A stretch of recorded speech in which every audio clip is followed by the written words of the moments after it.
Hello friends, কেমন আছেন সবাই? আশা করি সবাই নিশ্চয়ই খুব ভালো আছেন। আর আমার ছোট বন্ধুরাও নিশ্চয়ই খুব ভালো আছো।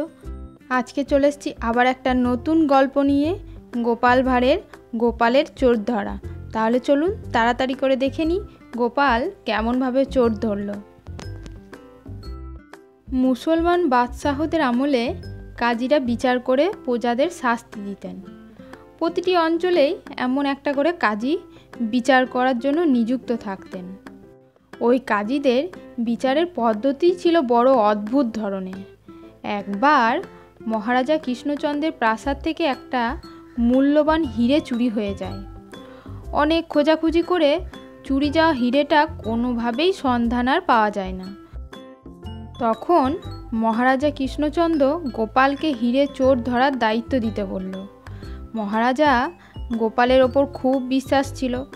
তার ধারণা ছিল এই চোরকে যদি কেউ ধরতে পারে তা হলো গোপাল। গোপালই একমাত্র পারবে এই চোরকে ধরতে।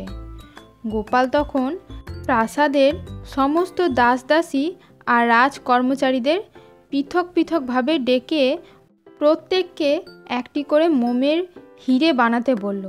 আর প্রত্যেককে বলল কথাটা যেন গোপন থাকে, কারণ তারা যদি মোমের হিরেটা শ্রেষ্ঠভাবে তাকে বানিয়ে দিতে পারে তাহলে তাকে উপযুক্ত পুরস্কার দেওয়া হবে। তাদেরকে সবাইকে 1 ঘন্টা করে সময় দেওয়া হলো।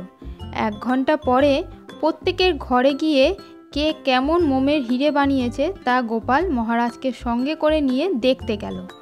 যাদেরকে মোমের হিরে বানাতে দেওয়া হয়েছিল তারা কেউ জানেই না হিরে দেখতে কেমন হয়। ফলে কেউ মোম দিয়ে এমন এক অদ্ভুত জিনিস বানিয়েছে যা দেখলেই বোঝা যায় যে আসল হিরে সম্বন্ধে তার কোনো ধ্যান ধারণাই নেই। কিন্তু এদের মধ্যে একজনের তৈরি হিরেটি দেখে গোপাল নিশ্চিত হলো যে এই লোকটিই মহারাজের হিরেটি চুরি করেছে। গোপালের কথা মতো তাকে আটক করা হলো। নানাভাবে ভয় দেখিয়ে অবশেষে সে স্বীকার করলো যে হ্যাঁ, সেই হিরেটি চুরি করেছে। হিরেটি পেয়ে মহারাজা তো খুব খুশি হলেন। তিনি গোপালের আরেকটি গুণের পরিচয় পেলেন আর তাকে খুব খুশি হয়ে অনেক পুরস্কৃত করলেন। তাহলে বন্ধুরা, আজকের গল্পটা এখানেই শেষ। আবার দেখা হবে পরের কোনো নতুন গল্পে। টাটা।